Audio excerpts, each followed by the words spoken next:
Boss ఎలా అనిపిస్తుంది? మామూలుగా లేదు భయ్య. ఈరోజు ప్రోమోలో చూసిన నామినేషన్స్ అయితే పిచ్చెక్కిచ్చేసినాయి నాకు. మామూలుగా లేదు. మన ఎవరైతే అప్పట్లో బాగా బిగ్ బాస్లో నెగిటివ్గా కనిపించిన సోనియా ఈసారి నామినేషన్ చేసి అంటే ఈసారి ట్విస్ట్ ఇచ్చాడు మాట బిగ్ బాస్.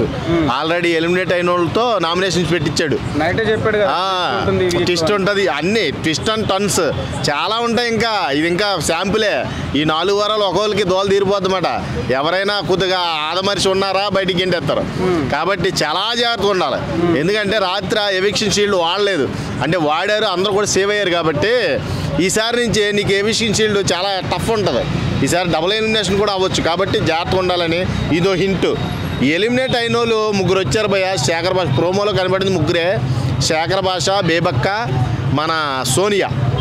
నిజంగా పాయింట్స్ ఎత్తంటే భయ్య ఒక్కొక్కడికి మైండ్ పోయింది. ఏంట్రా ఇంత మంచి అద్భుతమైన పాయింట్లు ఇచ్చారని నాకే అనిపించింది. సోనియా మొత్తం నిఖిల్ ప్రేరణను పట్టుకుంది.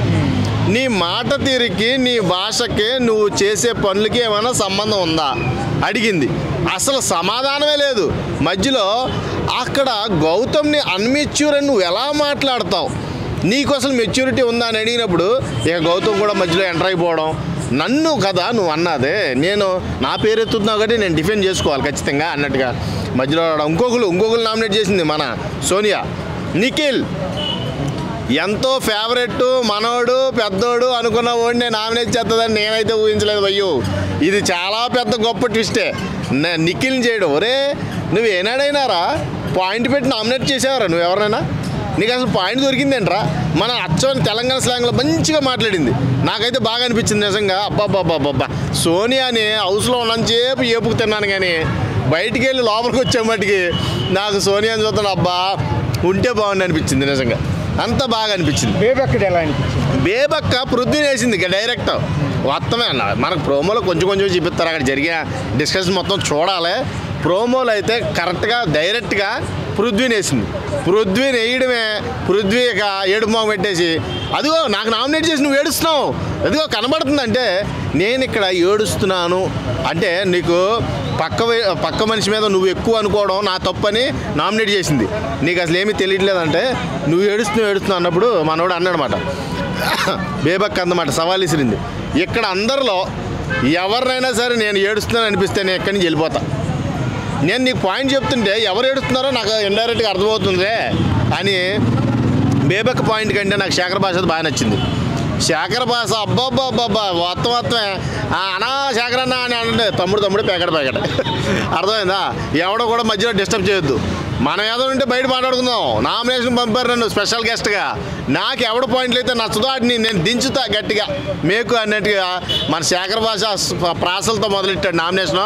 అబ్బా చాలా మిస్ అయ్యాను నేనైతే.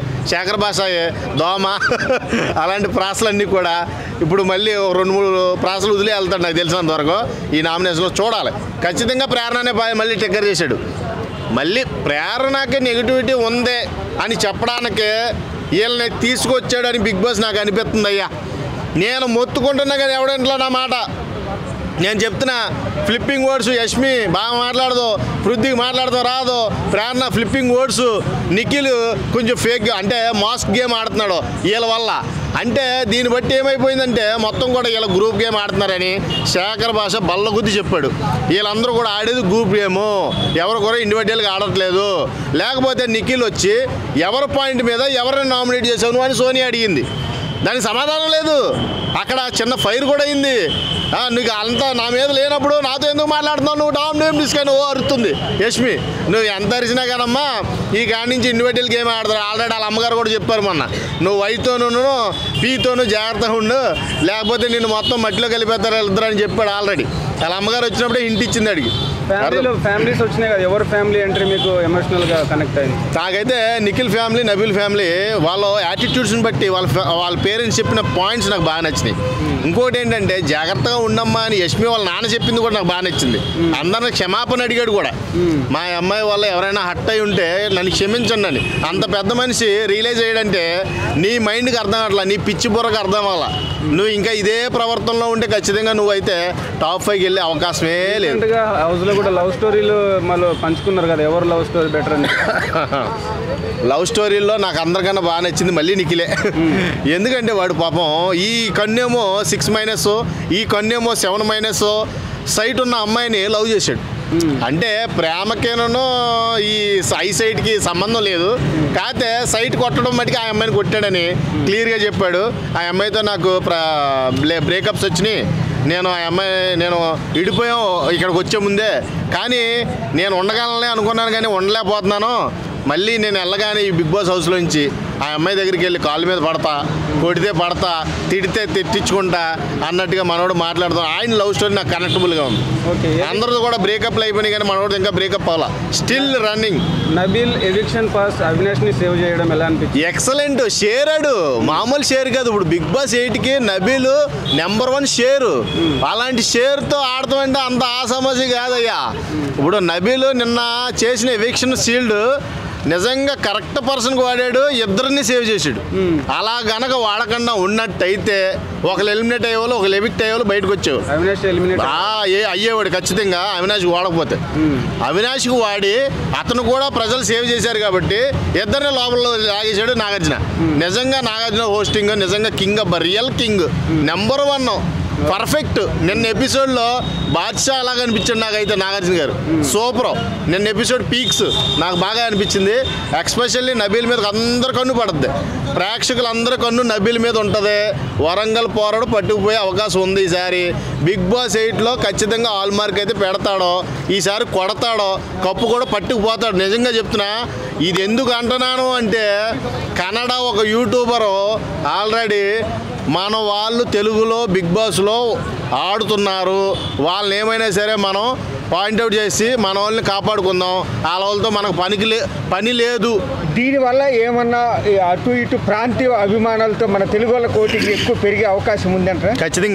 ఖచ్చితంగా పెరుగుద్ది. ఇప్పుడు నబీల్ ఉన్నాడు తెలుగుడే, వరంగల్ పోరాడు. గౌతమ్ ఉన్నాడు ఎక్కడోడే, మన టేస్టీ తేజ్ ఉన్నాడు ఎక్కడోడే, అవినాష్ ఉన్నాడు ఎక్కడోడే, రోహిణి ఉంది ఎక్కడదే, విష్ణుప్రియ ఉంది. విష్ణుప్రియ నాడు తోసేస్తారు. ఇంకా నేను చెప్పినంత వరకు ఏమి లేదు. ఇక్కడ జరిగిన పాయింట్ గురించే మాట్లాడదాం. ఇక్కడ ఎవడో ఏదో అనుకుంటాడని కాదు నేను చెప్పేది ఏనండి. ఫస్ట్ ఎవరైనా సరే వీళ్ళకి బయాసుడిగా ఆడితే అక్కడ సపరేట్ బ్యాచ్ల కింద ఆడుతున్నారని క్లియర్గా శేఖర్ భాష చెప్పాడు. ఇప్పటికి కూడా మారలేదనుకో, కన్నడ వర్సెస్ తెలుగు అవుతుంది. అసలు శివాజీ ఎందుకు విష్ణుప్రియకి వేసాడు అనిపించింది? మామూలుగా విష్ణుప్రియ తెలుగు వాళ్ళని సపోర్ట్ చేయాలని ఏకైక ఉద్దేశం, అంతే. అంతకుమించి ఏమీ లేదు. అసలు ఆ అమ్మాయి ఆట ఏనాడు ఆడింది లేదు, ఏనాడు గట్టిగా పర్ఫార్మెన్స్ ఇచ్చిందే లేదు. ఆ ఎంతసేపు ఆ పృథ్వీ తోకించుకొనే తిరిగింది. అంటే డ్యాన్స్ ఒకటి అయితే సరిపోదు, నీకన్నా సూపర్గా చేస్తుంది రోహిణి డ్యాన్స్. నేను ఆల్రెడీ ఎపిసోడ్లో చూసాం.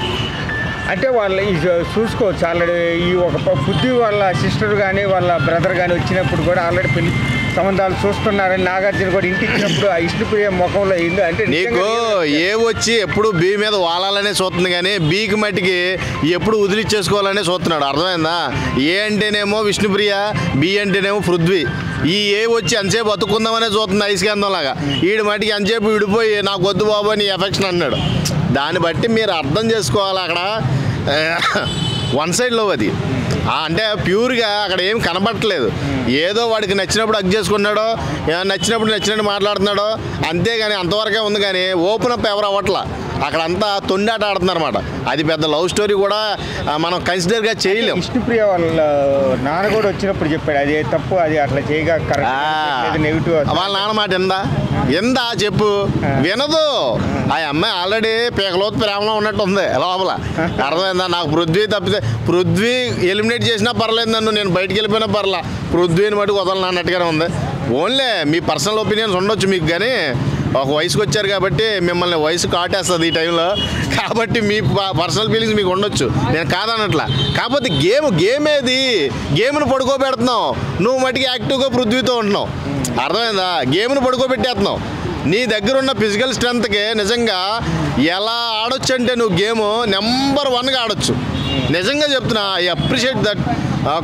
కొన్ని మాటల్లో నేను చెప్తా, అందరికంటే బెస్ట్ కాంపిటేటర్ ఎవరైనా ఉన్నారంటే బిగ్ బాస్ హౌస్లో విష్ణుప్రియనే. అంత గట్టిగా ఇవ్వగలదు. ఫిజికల్ స్ట్రెంత్ ఏనాడో ఉపయోగించలా. ఎంతసేపు ఆ కంచంలో కూడి తింటాకు ఉపయోగిస్తుంది, కానీ ఆ ఫిజికల్ స్ట్రెంత్ ఎప్పుడు గేమ్లో ఉపయోగించలా. నాకు కనిపించలా. నిజంగా చెప్తున్నా. యష్మి అసలు సెన్సిటివ్ యష్మి మీద కూడా ఓడిపోయింది, ప్రేరణ మీద కూడా ఓడిపోయింది చాలాసార్లు. అంటే ఎవరు బాగా ఆడుతున్నారు అక్కడ, ఎవరు బాగా ఆడుతున్నారో మనకు నచ్చని వాళ్ళు బాగా ఆడుతున్నారు. మాట తీరులో మనకు నచ్చని వాళ్ళు బాగా ఆడుతున్నారు భయ్యా. అది పృథ్వీ అవని, యష్మి అవని, ప్రేరణ అవని. దీని మట్టికి చెక్కు పెట్టడానికి మనకు టైం వచ్చింది. ఎప్పటికైనా తెలుసుకొని ఎవరు మనోళ్ళు ఎవరు బయట వాళ్ళు అన్నది తెలుసుకొని మీకు నచ్చిన వాళ్ళు కొట్టేయండి. నేనైతే బయాస్డ్గా మాట్లాడను, ఎవరి తరపున మాట్లాడను. ఎవడో బాగా ఆడితే ఆడి తరపునే మాట్లాడతా. ఖచ్చితంగా అది 100% చెప్తున్నా. ఎప్పుడు చెప్తా నాకు ఎవడు నచ్చితే ఆడు బాగా ఆడంటే బాగా ఆడనే చెప్తా. నిన్న నాకు నబీల్ బాగా నచ్చాడు, నబీల్ గురించి బాగా పొగుడుతాను నేను. ఎందుకంటే నేను యాక్చువల్గా ఫస్ట్ నుంచి కూడా నబీల్ ఫ్యాన్నే ఒక రకంగా చెప్పాలంటే. నబీల్ అంటేనే నాకు ఎక్కువ లైకింగ్ ఉంది. ఎందుకంటే జెన్యూన్గా మాట్లాడుతున్నాడు, పర్ఫెక్ట్గా మాట్లాడుతున్నాడు. ఎక్కడ దాకా మాట్లాడాలో అక్కడ దాకా మాట్లాడుతున్నాడు. వాళ్ళ పేరెంట్స్ నుంచి ఆ బుద్ధులు వచ్చినాయని నాకైతే బాగా అనిపించింది.